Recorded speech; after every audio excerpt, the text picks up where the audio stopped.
نو دا قرآن حکیم دویم حق دا قرآن حکیم تلاوت تے گورے تلاوت کی ثواب هم شتا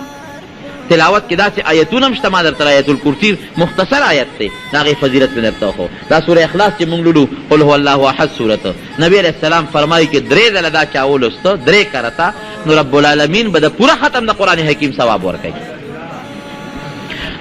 دریم حق دا قرآن شریف صدرونو اغا حفظ چی یادے کی پیادو باندے یادول دام دا قرآن لوی حق دے او چی یاد دے کہ قرآن شریف نو فیدے صدا گورا تلاوت بکے حافظ بخا مقادر وز یو سپارت دو سپارت تلاوت کئی کنا کئی یریگی تے دو سپارے دری سپارے تلاوت بکئی کنا کئی یر بشی تے نیو غٹا فیدہ خدا حفظ دا چی تلاوت بکے خپر ہو جا کے بختمونو کے دام دیر لوی فیدہ او بیا دیر لوی فیدے صدا کم سڑے چی قرآن حکیم یاد کی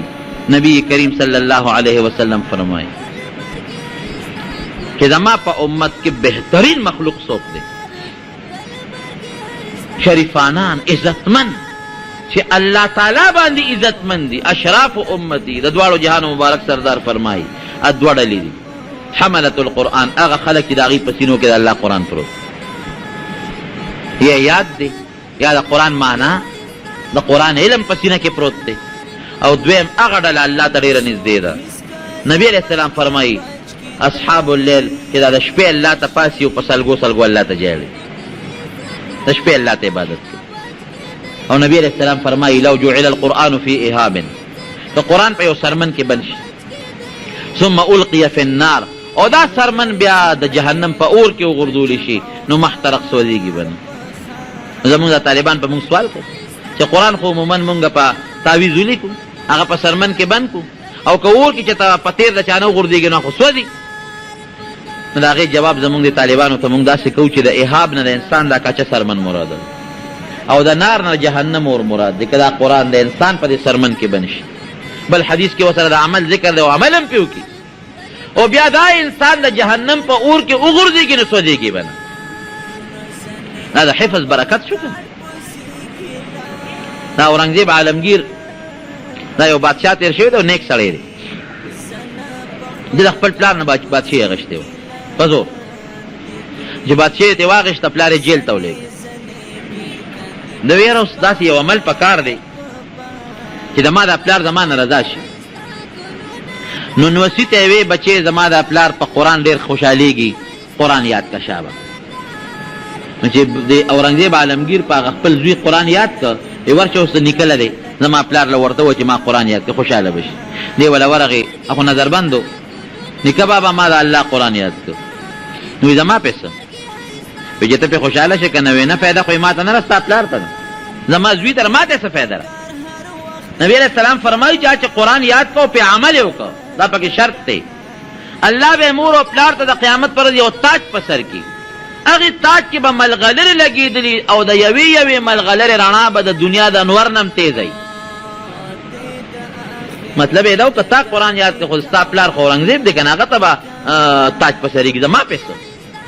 اچراغی پلار تا اورنگزیب تا علوی بابا خو میدوی اوخو واقعی ستا فیده خو ما تا رسی دا ما پلار تا خو با علا فیده رسی کی چه دا قرآن یاد کم نو گوری بادشاہ دیو دا اغی وقت نه دا قرآن حکیم پا یادولو شورو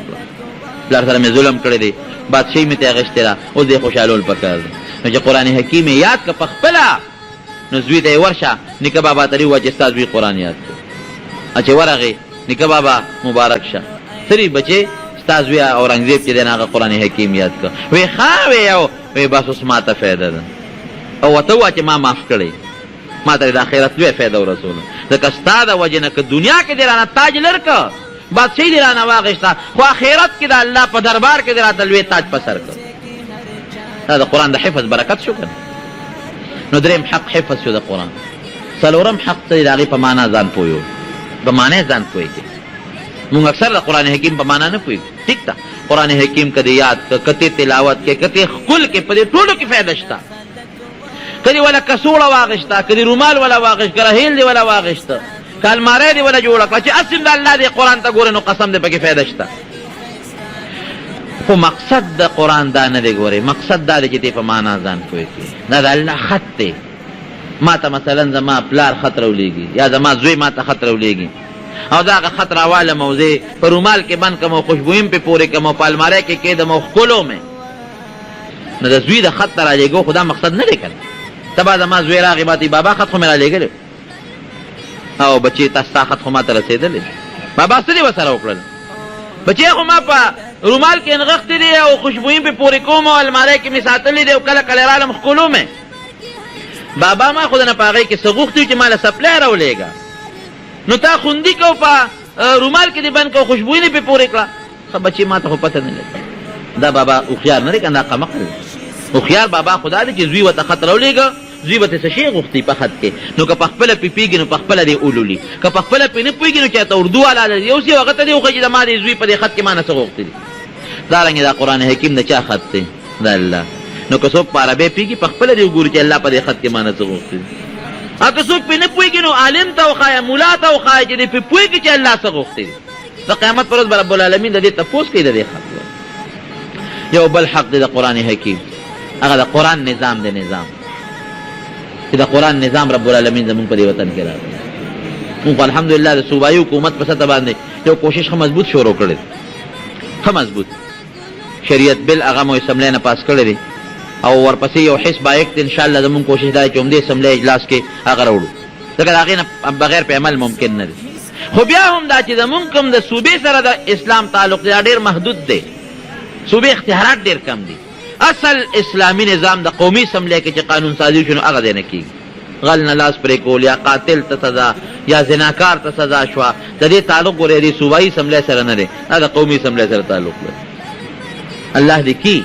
چې داسې مسلمانان نیکان خلک اکثریت سره مرکزي حکومت هم د داسې خلکو جوړ شي چې الله په دې وطن کې د قرآن و سنت نظام راوستلی په دې خپلو سترګو دی الله موږ ته وښودلی دا رونو د قرآن حکیم حقوق دي د دې حقوقو تپوس به زما ستا نه د قیامت په دا لوی میدان کې به د هغې تپوس کېږي دا د قرآن حکیم متعلق یو څو خبرې مې عرض کړی دی تاسو ته ما تېره جمعه مې ویلي چې زمونږ په دې جومات کې د الله فضل دی او زه به ده ووایم چې زمونږ د مولوي صاحبه دعاګانې دي او د هغه برکات دي لکه د هغه قرآن حکیم سره ډېره زیاته مینه وه ټول عمر یې د قرآن حکیم د جلالین شریف او د دې بیضاوي د دې درسونه کړي دي او بیا په آخر وخت کې به هغه د قرآن حکیم چې څومره تلاوت کوو که نه ما ته پته ده هغه به 11 سپارې او 12 سپارې روزانه د قرآن حکیم تلاوت کوو او دا په کومه ورځ باندې چې وفات شوی دی په دغه ورځ باندې د ګوندلو یو صاحب راغلی و هغه ورسره ناست و هغه اوس هم ما ته ویده چې رالم تقریبا 10 بجې زه راورسېدم نو ورسره کېناستم په دغه ورځ باندې هغه تقریبا خدای مې دی نه خطا کوي خو 8-9 سپارې دغې ټیمه پورې بیا هم د قرآن شریف تلاوت کړی نو د هغه محبت او مینه دا د هغه برکت دی مونږ زه خو په دې خوشحاله یم چې شکر دی الحمدلله دا د هغه دعاګانې چې زمونږ په کور کې رب العالمین د قرآن درس و یاره دین سر ټوټه پوټه راکوټې خدمت دی خو د هغه روح به انشاءالله پې خوشحاله وي انشاءالله په دې خوشحاله وي او دا د هغه جومات و همیشه دپاره دلته درسونه کړي دي په ناصره باندې هغه قرآن خولی دی ترجمې یې دلته کړي دي نو د الله فضل دی په دې جومات کې مونږ د حفظ یو مدرسه جوړه کړې ده د الله د رضا دپاره خالص نه ولا مونږ چې ته چندې غونډې کړې دي نه ولا چې ته رسید بوک چې جوال سوالونه ولا کو دا شی ولا بالکل نشته به دا صادر مادر ګرځي د قاری صاحب ز مختصره تنخواه ده او صادر ګرځي د جمعې پر ورځ باندې هغې کې څه د 10 روپۍ جمع کېږي هغې باندې هم کله ستاسو د بجلۍ د بل خدمت او دا پکې یو روان دی دې دپاره هم کوو چې ستاسو له ټولو مسلمانانو پکې یو حصی نو الحمدلله پر اوس کال هم ستاسو مخکې دلته کې مونږ د سربندي کړې وه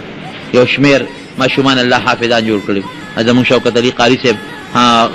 حفظ خدمت کوي زمونږ قاري صاحب فاید احمد هم سره لګیا دی خدمت کوي بل کال هم دغسې دلته کې مونږ حافظان جوړ شو سخت کال هم ما نه خو یېرلی چې څو ماشومان دي خو یو څو واړه دي 15 کسه دي 15 کسانه هغه الله تعالی حافظان جوړ کړي دي 6 کسان دا ډېره لویه خبره ده یو حافظ جوړېدل قسم په خدای چې دا ګوره ډېر لوی د برکت خبره ده بل ورځ ما د قطب من خیل جومات کې ملکانو په جومات کې هم بیان کو هلته کې یو څو ماشومان الله تعالی د فاروق قاري صاحب سره حافظان کړل په خدای یقین وکړی زیات پې خوشحاله شو په هغه جومات هم ډېر خوشحاله وم ځکه چې هغه هم یو مرکزي جومات دی زمونږ د ټولو بزرګانو علماو هغې جومات سره یو تعلق او نسبت پاتې شوی دی او نیکان خلک یې دي د پخواره د علماو خادمان او مرستیال پاتې شوي دي او دې باندې هم ډېر خوشحاله شو مر دی که چې د قرآن خدمت کېږي نو مونږ په هغې هر مسلمان له پکار چې پې خوشحاله شي او بیا پکې زمونږ د نیازلي د یو بچی پکې مونږ سره بانګي دی که نه بانګ وایي د یو بچی پکې الله حافظ کړ څومره لویه خبره ده هر کور کې الله د قرآن رڼا دی، الله هر کور کې دی الله یو حافظ پیدا کړي، د قرآن د رڼا په هر کور کې موجود دی. دا زموږ دپاره ډېر لوی سعادت دی. نو بهر کې د مانځه نه پس به تاسو ټول به انشاءالله ایثار یې. مونږ حافظ بشیر صاحب هم راغلی دی، امان الله امان صاحب هم راغلی دی، او زمونږ عبدالرازق صاحب چې دی هغه هم غالبا یو ما په نظر خو راغی غالبا چې هغې هم راغلی دی، هغې به ناست دی، هغې به هم ناطخواني به کوي. او یو مولانا صاحب دی، یو ډېر نیک انسان دی، زمونږ د پیر سباق د باباجي صاحب مرید هم دی، الله داد مولوي صاحب غالبا چې به راشي به یو څو خبرې مو کړي، او بیا به اخره کې هغه ماشومانو د دستربندي مو شي. او لویه خبره دعا ده د قرآن د ختم، هغې کې به تاسو شرکت هم وکړئ، یو کس به م انشاءالله نه دی، او بیا څه خردد وي کړی دا څه خیرات دی د قرآن باندې، هغې کې به انشاءالله ټول شریک شي، او نو ستاسو به هم ثواب وشي، او د ماشومان به هم خوشحاله شي، او د ماشومانو نه علاوه به لوی الله به خوشحاله شي انشاءالله. نو دعا وکړئ چې رب العالمین زموږ نه راضي شي. الله دا ماشومان دا چې کوم واړه دي قرآن یاد کړی دی، الله دې ورته قرآن یاد پاتې کړي، الله دې په دوی عمل نصیب کړي، الله تعالی دې دوی والدینو له دې مشرانو له دې جرونه ورکړي. او دعا وکړئ د چا په زړه کې څه حاجتونه دي الله هغه حاجتونه زموږ پوره کړي یا رب العالمین. څوک مریضان دي